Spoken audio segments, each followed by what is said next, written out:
Welcome back, folks. I've come with an early Christmas gift. A new computer video. This one actually, this is kind of interesting. I've never owned one of these before. Until I came into work a couple days ago and somebody abandoned this in my computer disposal bin that is not supposed to be used by general employees. But I looked in the bin and, lo and behold, I found this. Somebody must have found it in their house and thought that was a public e-waste disposal bin and, did their thing. So I don't know where it came from. I don't know. It just showed up. What is it?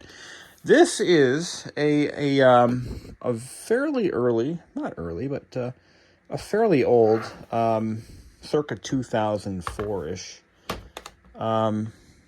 with a working battery, pen portable. So this is a convertible device.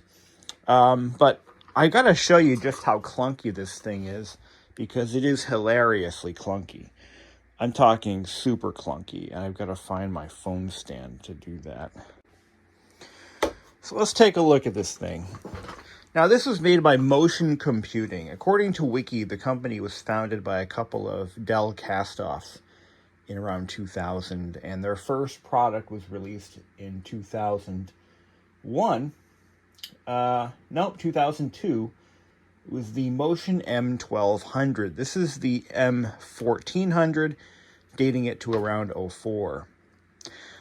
It's got some pretty cool technology for its time, but the build quality is, well, it leaves a little bit to be desired.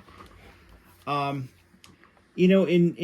early-ish, mid-2000s, as you would expect from a machine of that time period, it is made of an ABS plastic that has been painted.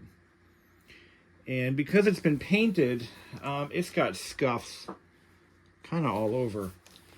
But check this out. This would never fly today. I mean, if a company released a product like this now, they would be laughed into bankruptcy.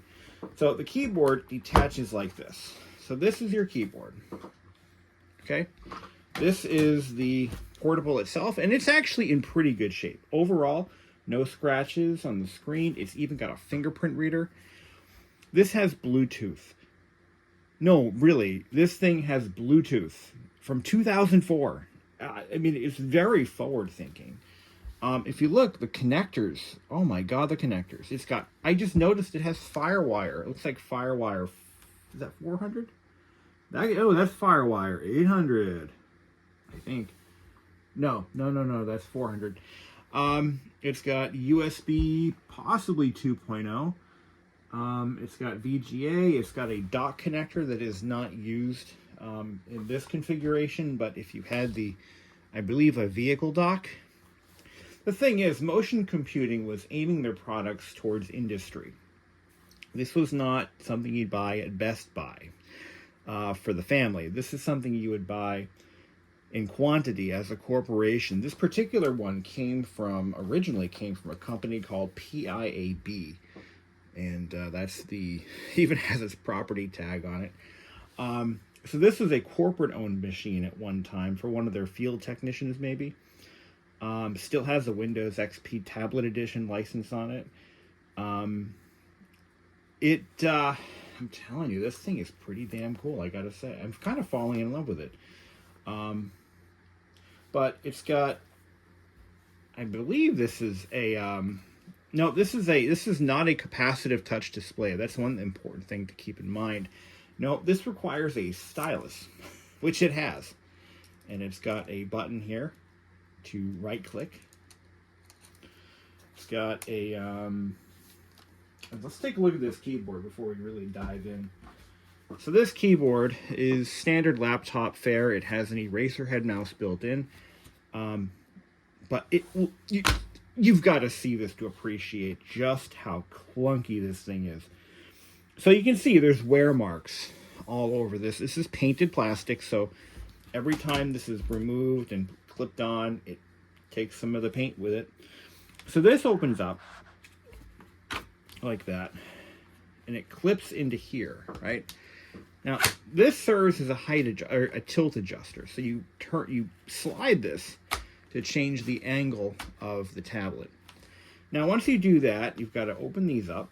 Now, these are made out of, these are plastic, but they're pretty strong, and there's a little foam, little foam bumper built into it. And then you've got your USB cable. Yeah, no, really, it's got Bluetooth, but that ain't a Bluetooth keyboard. There we go. So you got your USB cable that you've got to then plug in. I did say this was clunky, correct? I think I did. Plug this into your tablet here. And because it actually does take a charge, now in full disclosure, I've already tested this machine out, and I was pleasantly surprised with a lot of what I saw. It still has its factory build, and that is important because finding drivers for something like this would be an utter nightmare. There is so much stuff crammed into this unit. As a matter of fact, I should make an image of this drive just because I can. But it's got, let's take a look at this thing. I mean, it's got more stuff. You've got an ambient light sensor. You've got a microphone, obviously built-in speakers. I believe there's left and right at the same side of it. Got a power jack, power switch. You've got a PCM CAA slot. I assume that's a, yeah, okay, probably 32-bit. So that would be a PC card slot, PC card compatible. I mean, really, every bit of technology you could get in 2004, this has got it. It's got the Pentium Mobile M. I believe it's got 128 megabytes of RAM. No, I think it's actually 512. I haven't opened it up to see what kind of RAM it takes because I'm going to probably upgrade it because I can. But let's just get into it. Let's turn this sucker on because it is pretty damn cool. I'm glad I rescued this. I wasn't going to at first, but after I started playing with it, I've already removed the previous owner's data and accounts. I was able to guess the admin password on the first try on both accounts. There was a non-admin account and then there was an admin account. I got into both of them. I was able to delete the accounts and make my own and kind of clean it up a little bit, remove some of their software off of it, and I kind of left it in its factory state. Again, on a machine like this, for historical preservation, having the factory image is very nice because you're not dealing with botched installs, you're not dealing with missing drivers, which can ruin the experience. It's got an on-screen keyboard that, again, this is not a typical capacitive touch screen. This is, I forget what they call these. So I was looking up some stuff on this. I'm trying to look up what these were called. I think it's an SAW display, but it only responds to the stylus. Let's see.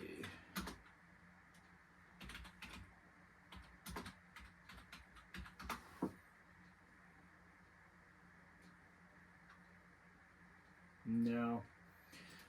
Somebody could chime in. There was a specific term for these. Bottom line, these types of displays are completely obsolete today. But they're actually quite nice because you don't get the false touches. You can touch it with your hands all you want, and the only thing it will respond to is the stylus. So that's kind of a benefit in some ways.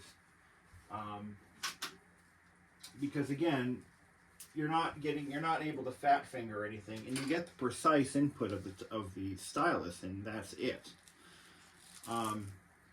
But you'd be hard pressed to find something like that today. One thing I can't really demonstrate, being at nighttime and all, but one of the biggest features that, one of the biggest benefits of these machines, compared to what they have today, in terms of screen technology, is this is a reflective display. So you can use this in broad daylight. So if you're a field service technician in the HVAC or utility or construction or whatever, when you're working outside, if you're a forest ranger and you're cataloging trees, whatever your job is, this is the screen you want, because it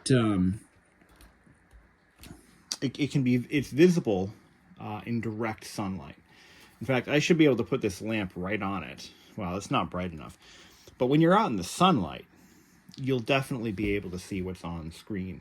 So I have to use my stylus to move forward here. All right, yeah, critical battery. So the battery was fully charged. Actually, it wasn't. Did I put in a password? I got to rename this. It's still named for the... So you can see if I hover over the screen with the pencil, it does track it. I don't have to touch it. So, I mean, I think my password is password. These can be annoying, but I kind of like them. No, it's not password.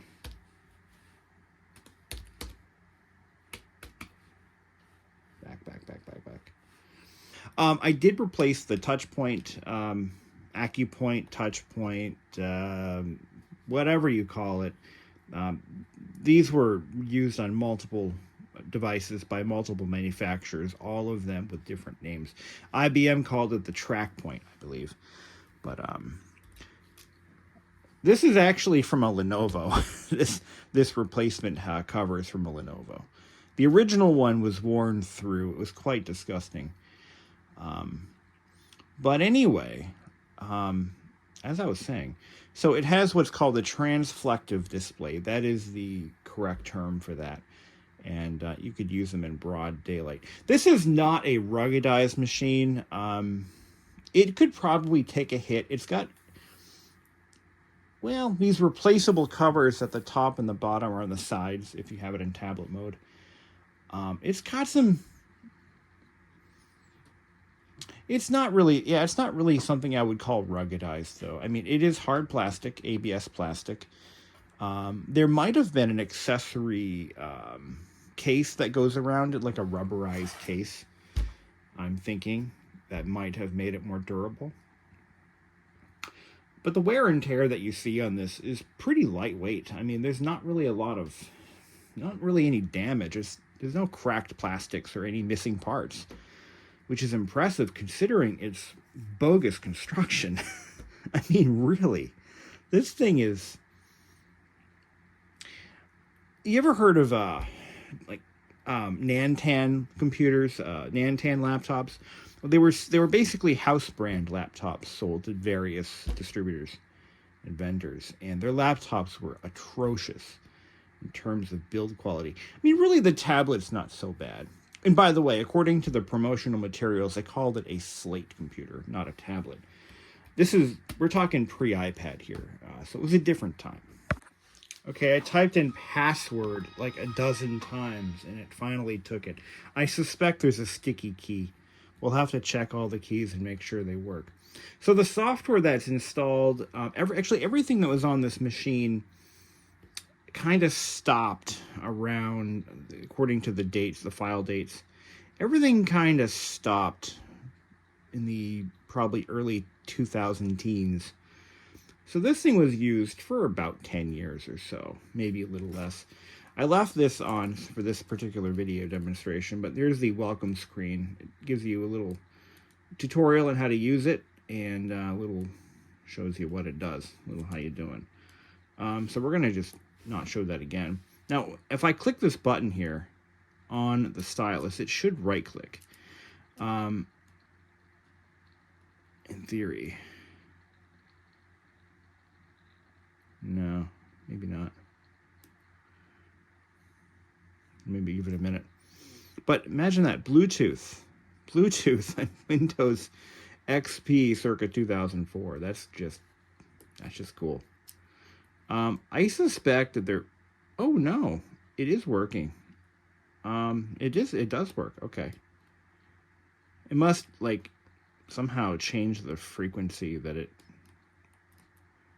broadcasts at. If I hold this down, Yeah, there we go. So it does work. I want to try to set up the fingerprint. So I'm going to see if I can get into that. I don't know where that is in Windows 2000 or Windows XP. Sticky notes, startup, power toys. Just a README file. SQL. It's got a SQL server on it. It's got a bunch of stuff on here. Windows Movie Maker. Let's see. I'm not even touching the screen. So this pen is kind of annoying. Motion resources. Tablet and pen settings. Maybe we can calibrate it. Yeah, there we go. Calibration. Calibrate. So we'll run that. Okay. Now this is not my first tablet PC. I had actually gotten a prototype at one point. It was a Wang Freestyle Pen Portable. Now this was way before YouTube. Back when something like this would have been kind of an oddity, but really trash. But the Wang corporate headquarters were just a stone's throw from where I'm sitting right now. In fact, I'll tell you a fun story. Wang owned a set of 3 towers, office towers, that were built in the, I think, late 70s, early 80s.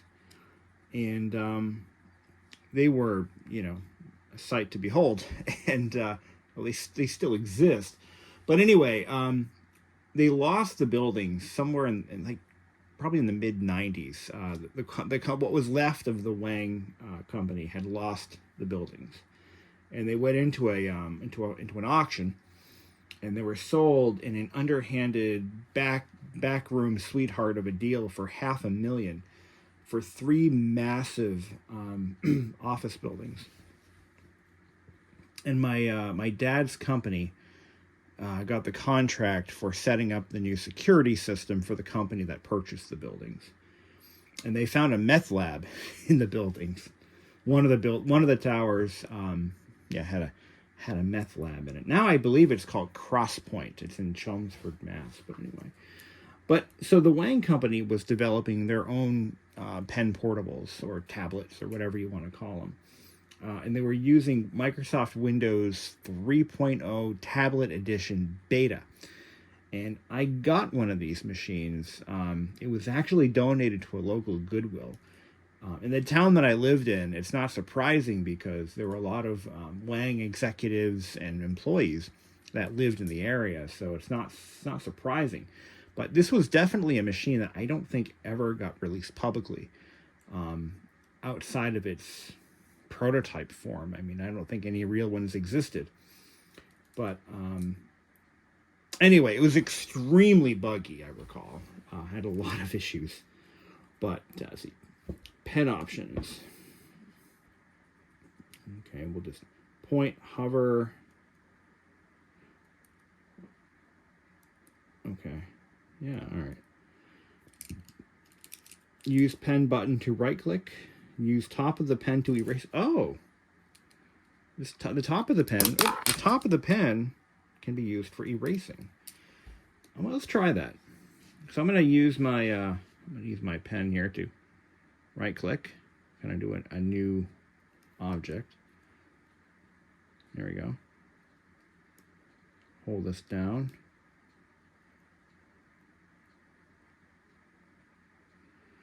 New text document. Okay. Let's see.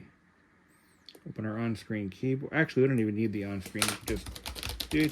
Oh, it's got. Oh, whoa! Wait a minute. Hello. Insert. Hells. Nice try. Is there a carriage return? Enter. No, that's not. Let's see. My name. Oops. So let's erase that. Let's use the back of the pen. No, huh? Okay, well, I guess not then. Oh, we can do character at a time here. My name. So handwriting recognition is perfect. All right, let's try to erase. Can we do that? No. What if I hold the button down? No, huh? Anyway, that pen portable that I had, the Wang Freestyle, was probably one of the cool. It would have been one of the coolest machines in my collection, just for its rarity. And I had the entire setup. I had the battery, power supply, and the external floppy drive. And I gave it to a friend of mine who wanted to use it for digital artwork and stuff because it had a drawing program. And I thought, hey, you want this? Sure. Well, he threw it away. But it would have been a really cool piece nonetheless. So what else can we... Yeah, I want to set up fingerprint recognition because I don't want to have to put in my password every single time. So let's try that. Softex OmniPass. That looks like it might be fingerprinty. Adds a new user to... let's look at any existing users. Please authenticate the user to be logged in. Let's try Brandon. This might be one of those situations where local machine password is password. No. Let's do this. Add remove users. Can I do that? No. I'm going to rename this machine. Let's get it off the domain. So let's do this. Oh God, I haven't used XP in ever. Let's just right click on my computer and do it that way. Yeah, see, it keeps moving. Stop moving. Properties. Computer name. Change. Okay. Domain. BishopNet. Computer name. Slate.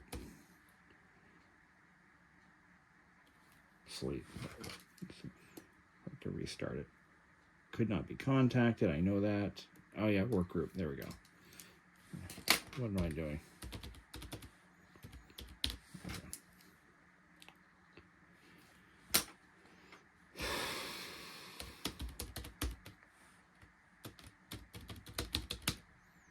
I may just have to reset my password again. No, I think it was a capital P.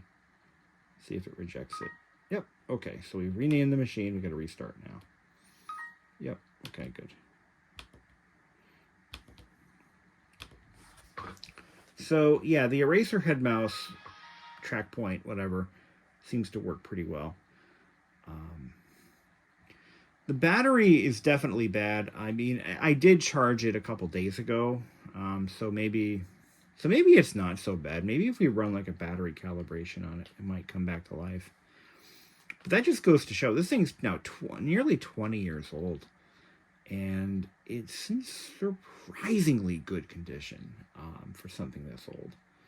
And the fact that we even have a stylus is just nuts. But as I was saying, when these were new, I believe they could be purchased with a vehicle mount, which is what the docking port's for, possibly even a docking station. And more than likely, the cheaper option was this stupid keyboard that doesn't even have any height adjustment to it. And it's just, again, it's just so kludgy. But it works. It works. It does the job. It actually does the job pretty well, I'll have to say.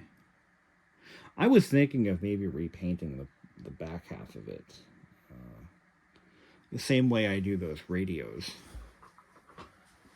Let me show you what that looks like. So this is a finish that I can easily produce. This is a metallic silver with a clear, and it's not that far off. I mean, if I could find a lighter shade of silver, it could kind of work, you know. Why not, right? So we've disembarked it from the domain that it once was on. Let's try to set up fingerprinting. It's got all these control buttons. It looks like a giant Palm Pilot. I know a lot of you younger kids won't know what a Palm Pilot is, but bear with me on this. It's a thing. Was a thing. Oops, I didn't type it in.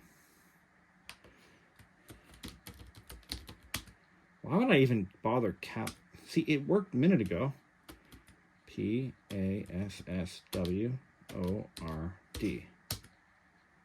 No, Brandon. Lowercase password. Okay, there it is. Lowercase password.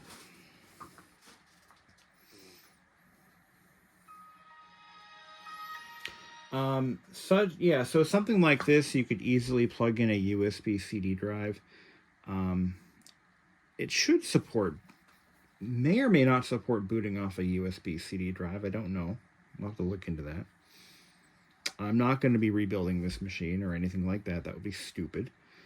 But I do need to make a backup of it because it's got the owner's manuals. It's got everything. And as far as I can tell, it's never been rebuilt. I bet you this is the original build. Obviously, CMOS battery's dead. We'll have to swap that out. Have to look into that. What happens if I... Oh, look at that. I put my finger on that, and it tries to open OmniPass. So that actually seems to work. But how well does it work? OmniPass. No user logged in. Open. Actually, let's open it from the control panel. Come on. Come on.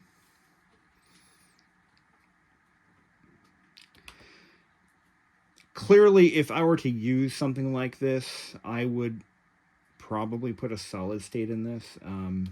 I think that it would definitely benefit from that sort of treatment. I think that's pretty obvious to anyone. So let's add a user.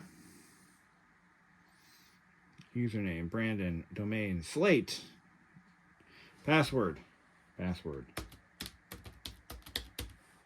Next. Okay, here we go. OmniPass setup. Select a finger. I'll use my pointer.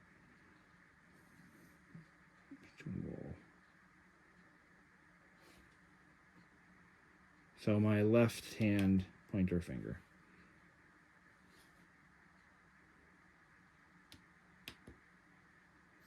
Please swipe your finger on the sensor. 1, 2. So it wants me to do it 3 times. Okay. Verify. 1. Okay, so it looks like it took it. Yeah, in case you lose a finger, they want you to enroll 2 fingers. So I'll use my middle finger. Although that one's been damaged in an accident, but sure, why not? Next. You know, I take that back. I've owned one machine that had a fingerprint reader before. Only one. And it was my ThinkPad T480. That had a fingerprint reader. It was the only laptop I have ever owned that had a fingerprint reader. Pretty cool, huh? And then this thing. I'm going to think of it. I think my HP does too. The one that I use for the Sims. Prompt with full audio prompts. I don't need taskbar tips, but thank you. Next. Done. Yes. User logged on. Oh, look at that. Remove a user from OmniPass. Please authenticate. Okay. Uh-huh.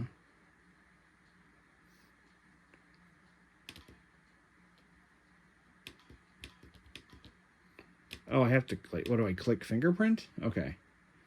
There we go. I thought I just... There we go. Access granted. Are you sure you want to remove the user? Oh, cancel. No, I don't. I don't want to do that. User settings. Automatically log on to OmniPass as the current Windows user. Yes. Vault management. This is kind of neat. I mean, this is 20-year-old technology. I mean, isn't that cool? There's only one identity on there. Okay. So, let's... Wow, the future, man. Let's... This thing is ancient news, but yet it's still pretty cool. I'll shut it down. I don't need to remember my stupid password. Password this. Wait, no, this finger. Sorry. Use the right finger. The left finger. The left finger. You know, I actually kind of want to rebuild the battery in this. Wouldn't that be cool walking around with your 20-year-old tablet like it's 2004 again? Windows XP. You can put this online. Oh, yes. Oh, did I mention it has Wi-Fi? I thought that was pretty obvious. I didn't think it had to be mentioned. But I'm pretty sure it's 54G. But we're going to find out in a minute. I bet it's 802.11G. 2004, that was all the rage. So I'm picturing that this thing's probably got G, baby. But there's the Wi-Fi antenna. I'm going to try to connect this to my access point. Now, this is not the only machine that ended up on my desk or in my trash bin at work. There's one other machine I want to show you guys, not because it's nice or cool or awesome or anything like that, but just because it is one of the few rare survivors. And I'm going to let you guys guess what it might be. But imagine what was popular for 5 minutes in the mid-2000s, just before smartphones went nuts, and just before Chromebooks started to become a thing. What was popular, and everybody had to have one, and then all of a sudden, by 2010, nobody had them anymore. It's like they evaporated out of thin air. They were like there 1 minute, gone the next, and part of the problem was the reliability was terrible. Absolutely terrible. And look at me, all futuristic like. But the popularity of these particular machines was like flash in the pan. Now you say the word and nobody knows what the hell you're talking about. Can you guess what it is? You'll see it maybe next week. But this thing looks like it was used once and put back in the bag and never touched again. And I'll let you guys guess what it might be. But I got one, complete with original carrying case and manuals. It's like a Christmas miracle.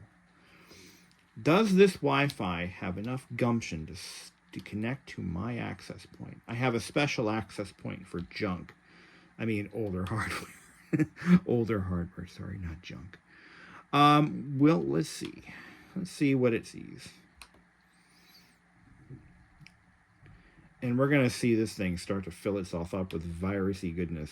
Come on. Open up. Burn up. Maybe I have to double click. Yeah, there we go. Dandy 1000. Network key. Let's see. Let me type it in. Here we go. Hope I got it right.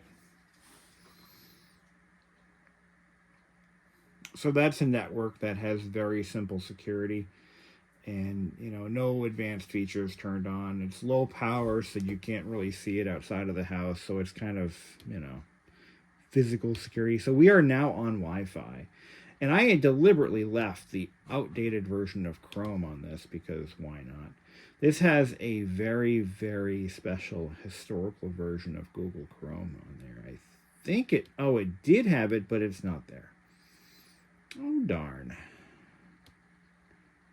We got Google SketchUp, which is now its own thing, and no Google Chrome.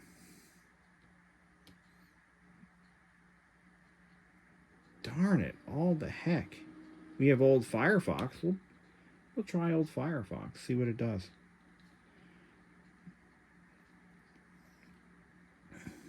Yeah, it's got this Sigmatel thing on there.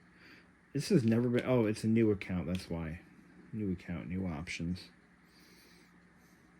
It's not 7:12 a.m. though. I gotta pump that up. There we go. Firefox. View certificate not valid. Accept it. Just accept it. Why not make it my default browser? I'm gonna have to get one of those browsers of last resort because it's just going nuts. Nothing is loading. Oh boy. But it is online.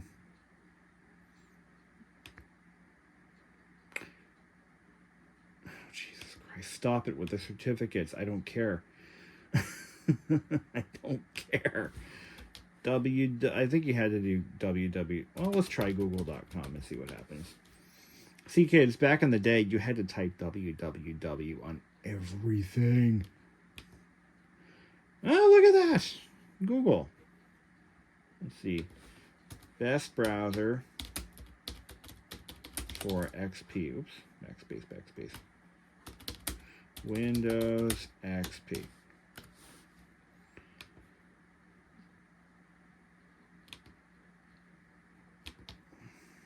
Jesus. See if we can find one. Of course, all of these are ads. And they're all ads.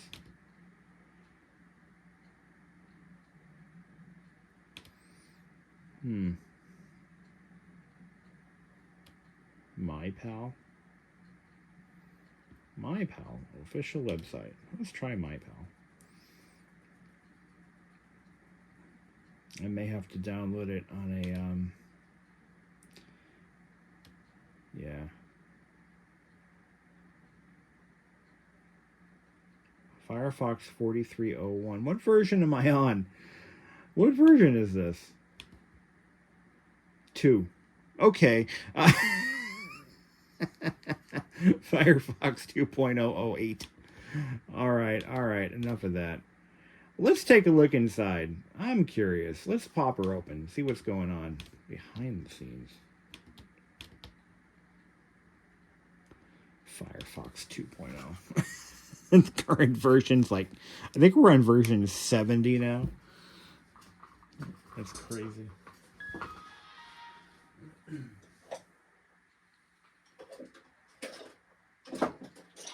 Welcome to Firefox 75. Firefox 2.0. My God. But hey, you know, it's not a bad little machine. I think it's a 1.5 or so gigahertz. I forget what the exact chip is in this thing, but it's one of the Intel Mobile Pentium M&Ms. And yeah, you have to. Oh, this is the thing that you gotta appreciate this. You gotta really appreciate just how much patience the designer of this machine thought people had. You gotta put the cable, tuck it away, check. You gotta put these things. Oh, you gotta close these up, and you gotta pull this up. You gotta pull it back a little bit to so if you pull it when there's pressure on it, it won't. You gotta pull it towards you, pull up on this, and then push down, and that flattens it out. Okay.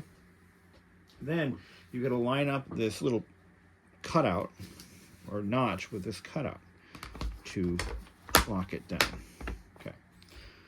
Battery is it's clipped in like that.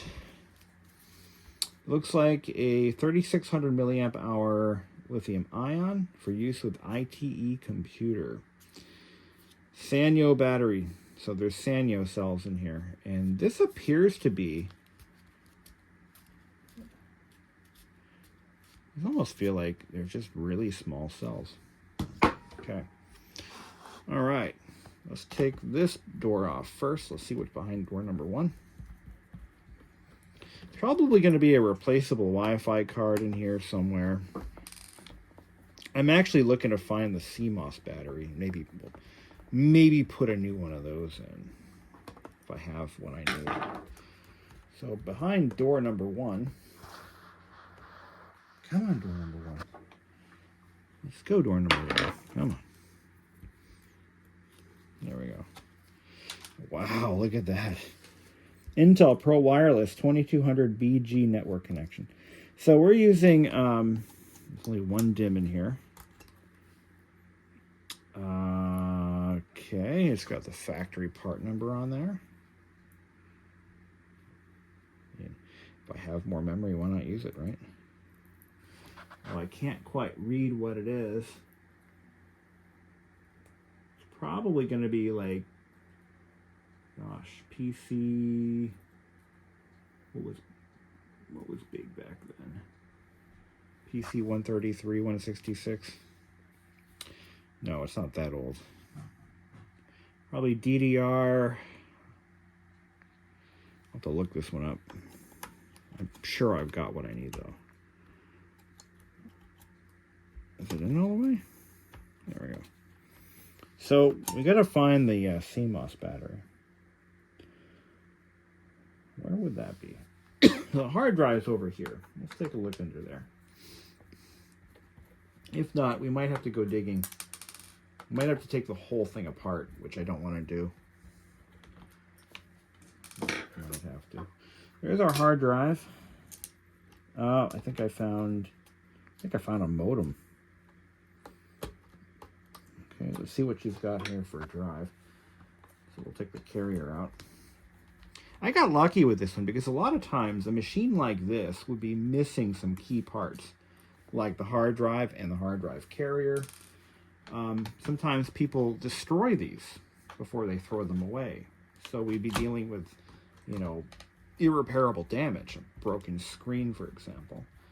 So this is a lucky find. I don't care who you are. This was a lucky find. Let's take the hard drive out. Wacom Digit. Whoa! This has a Wacom sourced panel. No shit. Wacom made that. That is pretty cool. Wacom, huh? But so no idea where this. Now the CMOS battery could be lurking under here. Let's take a look under here. I feel something. Let's take a look here. Yeah, I feel something under here. No, that's just a bunch of nothing. There are no removable slidey doors or anything like that. That could be hiding a CMOS battery, for example. Now check this out. There's two power pads here that I believe provide power directly to the charge circuit, which is pretty cool. There's some corrosion in here, but it looks like it's not from abuse, but more or less from just general wear and tear and moisture exposure. And I don't know how to properly remove these back covers. Let's take these screws out and see.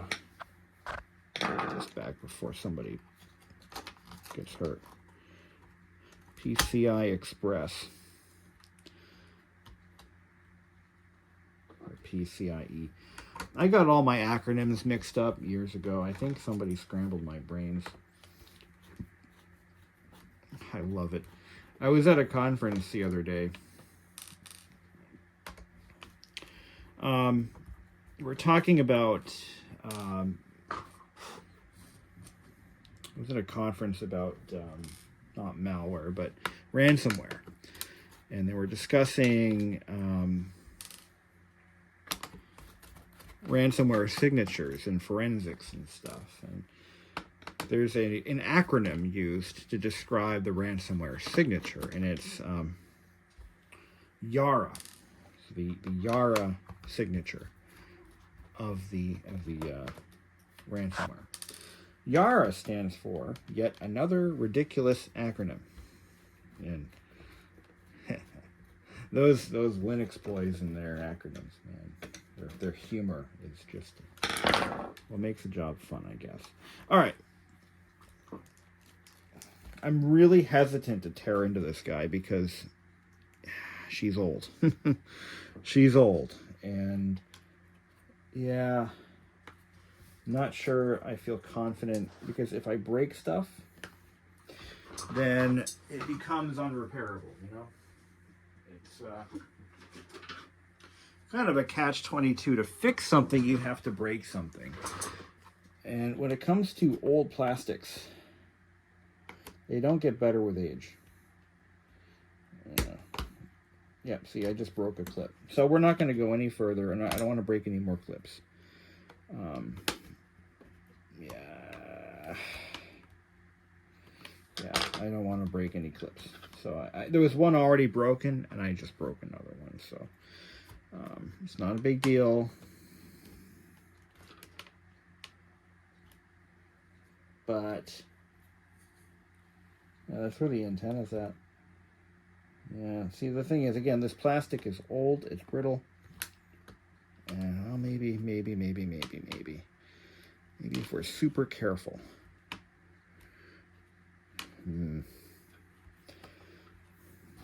Maybe.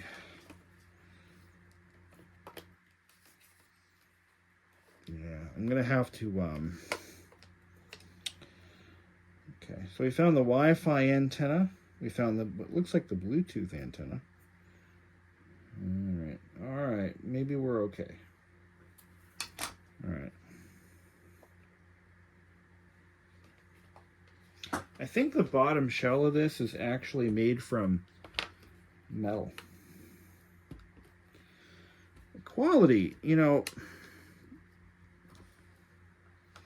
it's not that bad. It's not great. It's not that bad either. You know? It's not great.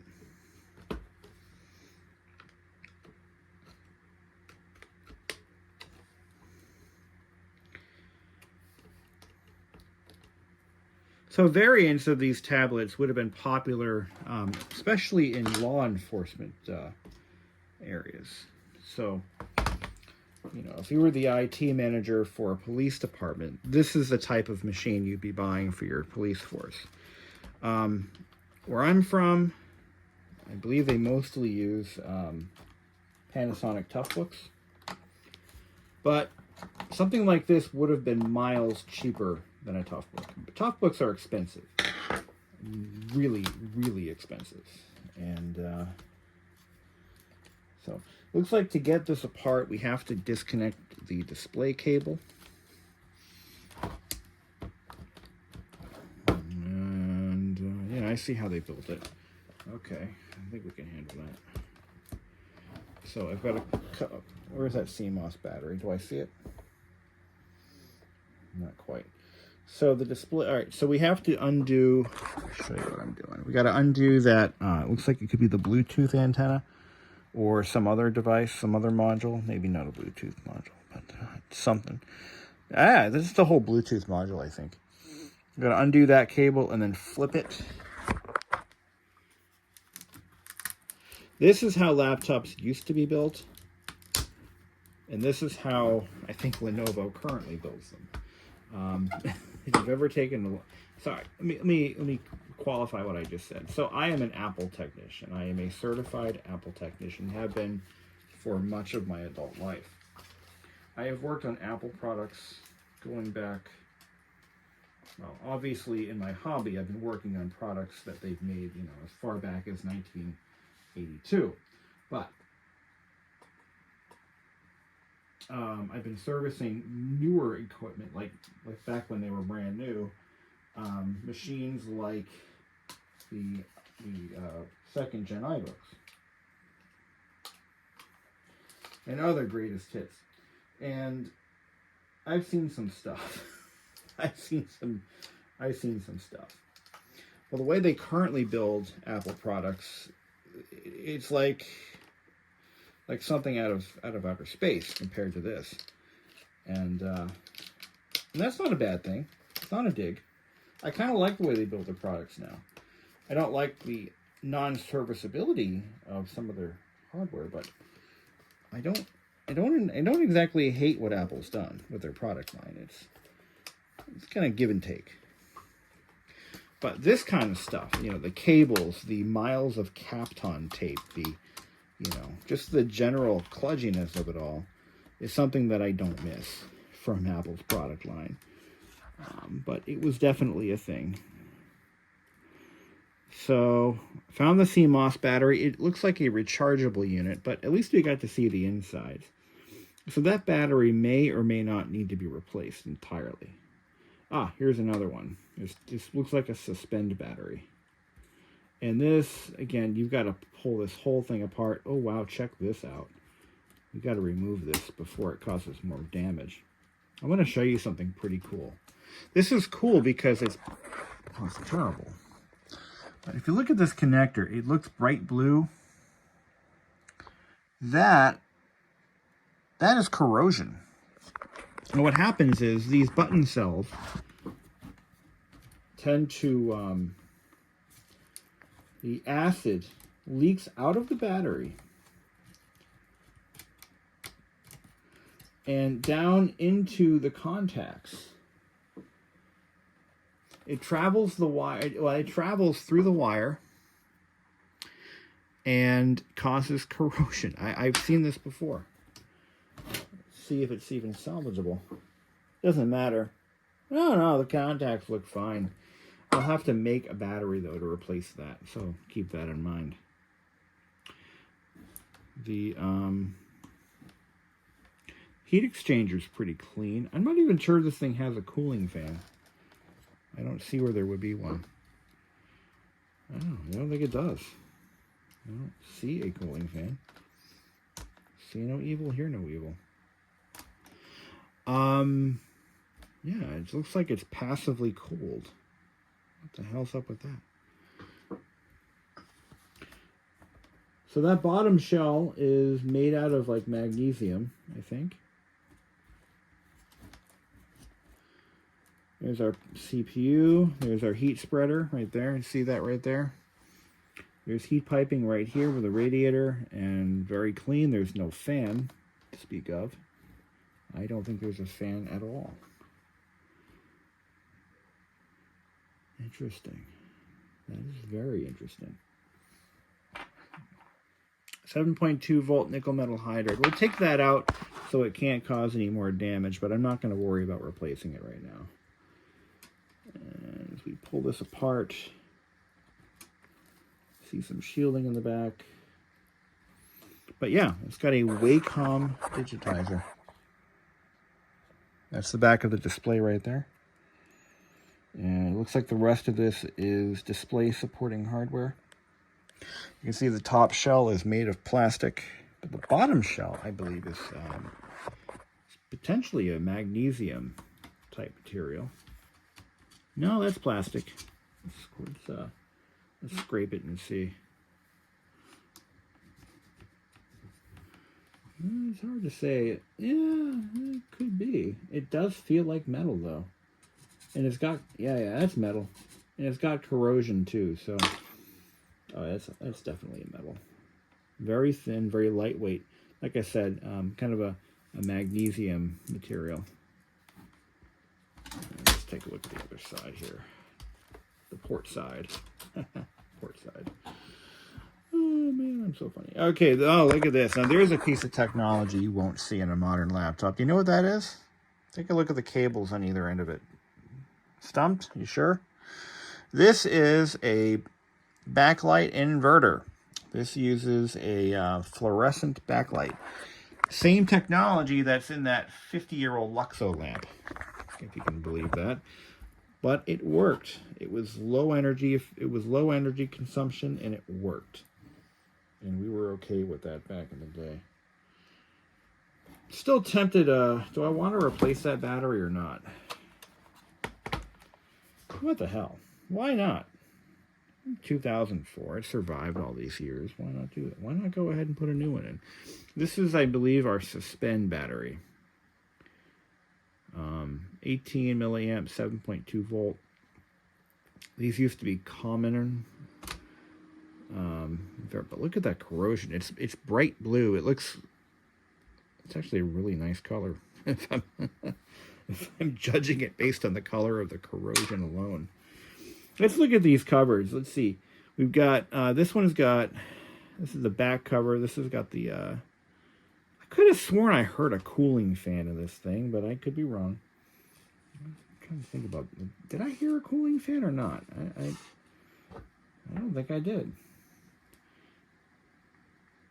So it's got a Hitachi 60 gig Death Star, mini Death Star, travel star. Still works. I'm not going to replace that. We've got, I think I broke a clip. Yeah, this clip is broken right here. That's par for the course. Now, these actually had a rubberized coating on them, a soft touch coating, but I was able to buff it off with a magic eraser. This one, the clips are broken off on one end, but they were like that when I got it, so that's okay. What I can do is when I get done fixing this up, we're gonna put some new batteries in there. I'm going to affix this with a bit of. I'll find something. I'm not worried about that. No, it's not even a concern. Piab. I gotta look up what they do. That's its original owner. All right. Well, we got our marching orders. We got our shopping list. No cooling fan. How about that? Yeah, this looks like a Bluetooth module if I ever saw one. But take a look at this Wi-Fi antenna. That's it right there. Only one antenna. It's a different time. And on the other side, we didn't really take a look at the port side, but let's do that now. You've got your USBs. You got your docking port connector. You've got, looks like some candy. You got your modem. You got a built-in 56K modem just because. And you got your 10100 Ethernet. There's no way that's gigabit. Not from 2004. It can't be. Then you got your FireWire. I mean, how cool is that? This thing was built for the future. But you see this corrosion around here. This tells me that this is definitely a magnesium. What we could do to test that is we could take this apart and just take the bottom shell and we can throw it in the fire at Christmas and see what happens in the fireplace. See what's going to happen. Don't do that. Magnesium fires are no joke. My dad was a firefighter for many years, and he can tell you this. He can tell you some stories. Volkswagens developed a reputation for being impossible to extinguish for a reason, because they love their magnesium transmission cases. Any hoozles, that's going to conclude our video.